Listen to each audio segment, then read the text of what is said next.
Doutor César, o que dizer da seleção brasileira?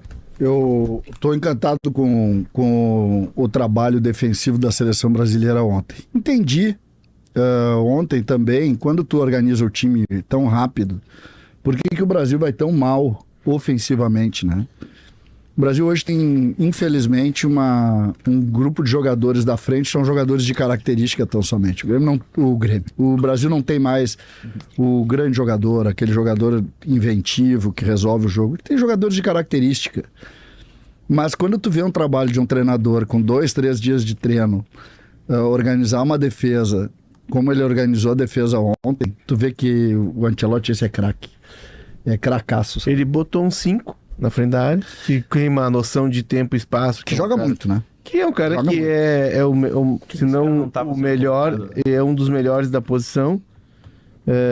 Botou 2 zagueiros e o Casemiro rápido, né?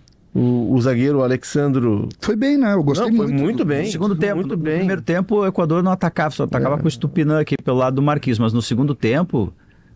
quando entrou o Preciado lá na frente, aí ele foi exigido e ele mandou bem demais. Eu gostei muito bem. Eu nunca Rápido, tinha visto jogar. Na saída de bola ele foi muito bem. Não sei se algum de vocês já tinha, eu nunca tinha visto jogar. Já tinha visto. O Alexandre, sim, jogando pelo... Já tinha lido sobre ele, já sabia quem ele era, não... Pelo menos a mim não surpreendeu, a história dele já conhecia, porque... mas eu digo ver, tu já tinha visto. Sim, lances, não vi jogo inteiro, vi lances dele, porque é um zagueiro, e ele é um zagueiro que sabe sair jogando. Então, Pedro, o que ele fez? Um lateral mais fechando o espaço, que é o Alexandre, o outro lateral de saída, que é o Wanderson, que não se encontrou. Wanderson, para mim, foi mal, ele não entendeu o espaço, ele deixava o espaço entre a lateral e o zagueiro, o Estevão não acompanhava tanto, o Estupinhan que subia, enfim, para mim foi o único ponto da defesa. E ficou claro que neste momento é simplificar, né? E o mais difícil na vida, o mais complexo na vida é ser simples, né? E o mais complexo na vida é ser simples, e ele foi simples. Todo mundo baixava, e até isso me chamou a atenção. O Richarlison voltava para fechar, porque o cara que não corria para marcar, para fechar espaço, era o Vini Júnior. Ficou muito claro, era todo mundo atrás e uma transição rápida, bola no Vini Júnior para tentar explorar a velocidade dele. Esse foi o ponto. O Brasil se defendeu muito bem e ficou claro assim, não teve defesa, milagre do Alisson.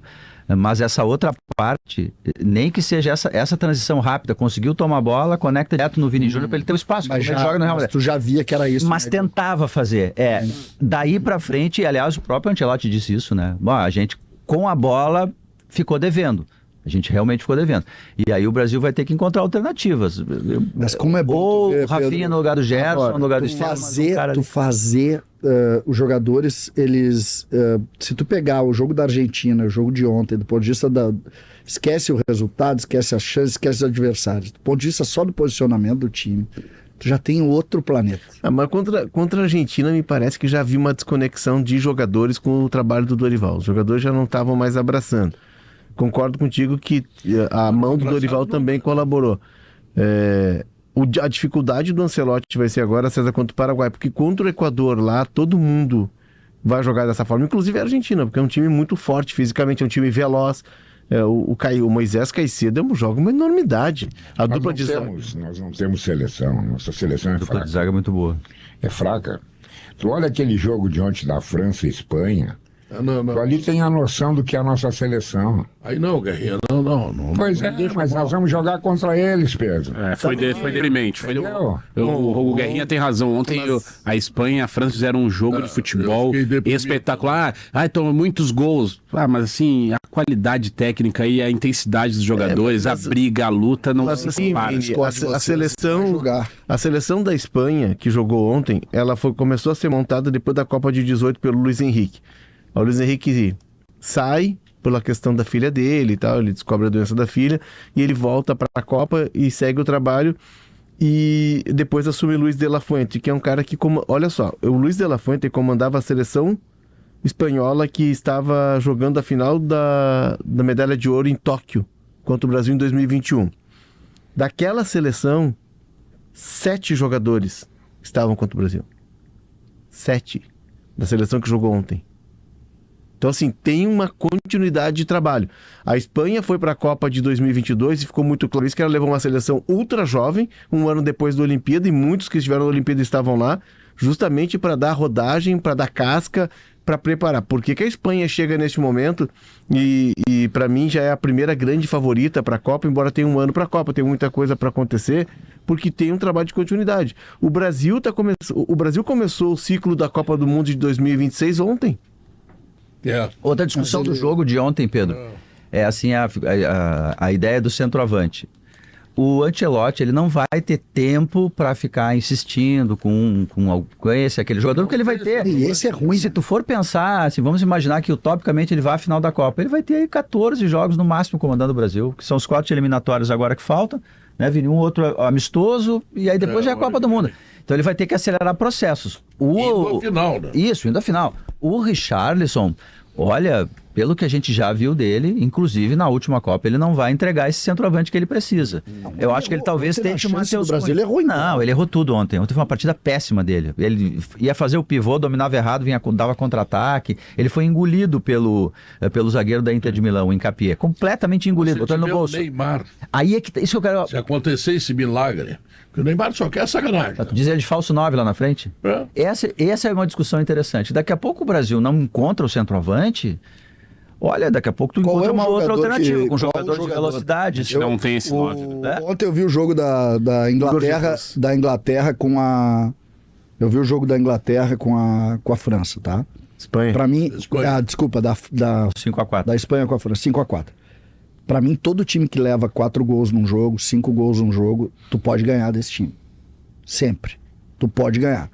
Então, se tu arrumar a defesa e tu conseguir melhorar do ponto de vista ofensivo o time, tu tem chance contra qualquer time. O Brasil não é um time menor do que esses aí. Não pode tomar 5 gols num jogo. Mas o desafio não pode tomar 4 gols num jogo. Tem o contexto da partida, né? O jogador e conseguir atacar. Pois é, esse é o ponto, Guerreiro. O que eu quero colocar é, esse é o ponto pra mim, tá? E aí eu faço a pergunta pra vocês. O Vini Júnior é um jogador de característica. Pra mim, ele não tem refinamento técnico básico.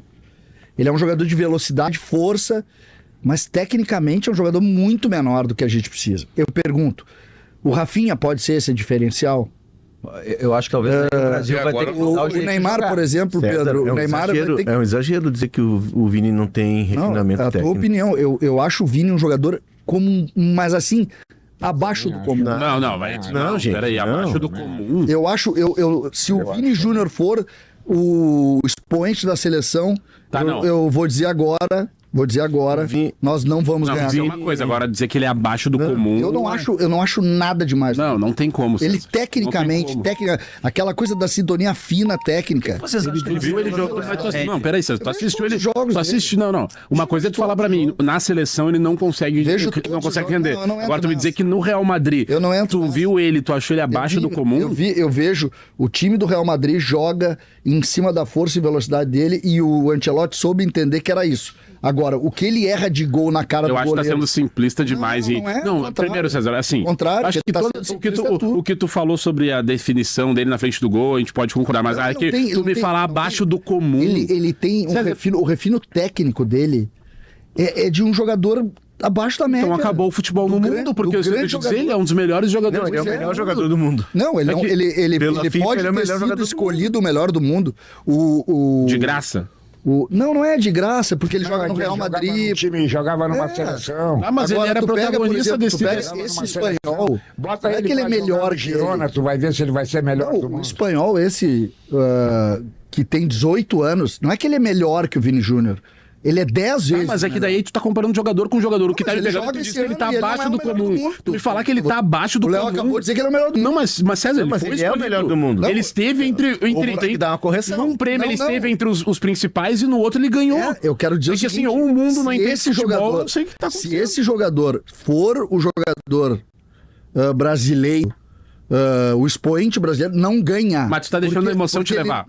Não, claro que sim, César. Que sentido não entendi. Porque assim, porque tu tá torcendo pra seleção brasileira, mas eu não tô, e daí eu acho que na seleção brasileira ele realmente não rende o que se espera dele. Agora, é que eu não quero desviar o foco do meu ponto em relação ao que tu disse, que é que ele é abaixo do comum. Pra seleção Pra seleção Ele representa pra seleção. Mas quem quer botar lá então? Não, eu acho que tem uma questão. Mas a pergunta que eu fiz foi essa. O problema central do Vini Júnior é saber entender por que ele não consegue, por que ele é o escolhido o melhor do mundo e na seleção brasileira, ele é um cara comum. Por causa na da companhia. Copa, não, pode ser, o esquema de jogo. No Real Madrid ele tem o Mbappé. Não, perfeito, mas aqui ele tem o Richarlison. Mas aí tem uma definição que talvez tenha que ser feita, porque o Vini estava na Copa do Catar e ele não foi bem também. Né? Mas ele vai para o Real Madrid e ele é escolhido o melhor do mundo. Ou, de repente, o Brasil muda o jeito de jogar e abre mão de ter a bola o tempo inteiro e joga um pouquinho mais na transição, no contra-ataque, estica uma bola para ele, 1 contra 1, espaço, e ele joga. O que é difícil de tu imaginar na seleção brasileira, porque todo mundo se fecha, o Brasil sempre tem a bola. Ou o Brasil vai ter que encontrar um outro cara, né, para centralizar ações, e tomara que o Neymar consiga ser esse jogador, né, porque a gente já tá quase largando da mão do Neymar, porque o Vini já tem bastante tempo na seleção brasileira. Mas ele melhorou ontem. Não, eu sei. E o Richarlison errou o gol numa jogada que ele fez. Eu até acho que o Estevão foi até melhor do que ele. Mas, enfim, ele ajudou a defender. Ele faz o Estevão deve ser melhor que ele, né? É melhor que ele. O Estevão tem mais... Não, é que o Estevão é mais frágil. Não, eu ouvi no sala de redação que o Vini Júnior é abaixo do comum. Pra seleção Gente, vocês me perdoem, tá? Tu e o Léo. A minha opinião decido eu. Não, mas graças a Deus. Graças a Deus, porque da minha boca não vai sair que um jogador como ele é abaixo do comum. Porque se vocês pedirem pra eu analisar a opinião de vocês, também vai sair. Não, mas aqui a gente tá aqui pra isso serve pra vocês dois. Mas a gente tá aqui pra isso. Mas a gente pode ouvir algo que a gente considera fora do comum. Criticar. Não é criticar. Mas a opinião é minha. Mas eu posso opinar em cima dela? Mas ninguém sempre. Porque a proposta do programa de mais de 50 anos é isso. Sempre pode. Nós só estamos... Ninguém quer comandar a tua opinião. Nós só estamos nos posicionando de uma outra forma ou contestando a tua opinião. Afinal, é um programa de debate. Pra mim é absurdo. Só deixando bem claro. Eu não vou mentir aqui, Léo. É absurdo o que o César falou aqui. O Vini, mas... É uma loucura. Eu quero ofender o César. Ô, Pedro, tem que internar esse rapaz aqui. Não ofendo, tá sendo ofensivo. Não tô sendo ofendido, é que eu preciso ser claro com o absurdo que foi dito aqui nesse programa. O Vini não teve uma boa temporada no Real. Não é que não teve uma boa temporada. Ele teve uma temporada... Júnior ou Moura? Eu tenho boa temporada. O Moura tá numa alta temporada. Faz tempo, tá voando. Mas o que o César talvez esteja impactado é pela última temporada do Vini, que realmente a temporada dele não foi... Não é que não foi boa. A do Real Madrid foi abaixo e a do Vini foi abaixo. Ele foi eleito o melhor do mundo. Não, mas ele foi eleito pela anterior. Eu digo, tu tá pegando o melhor do mundo e a temporada dele não foi boa. Mas mesmo não sendo boa, ano passado, mesmo não sendo boa, é uma temporada de 52 jogos, 20 gols e 18 assistências. Ou seja, 52 jogos e 38 participações em gols. É que na seleção... É um número mais que pro Vini... jogos e poucos gols. Pro Vini, isso é abaixo.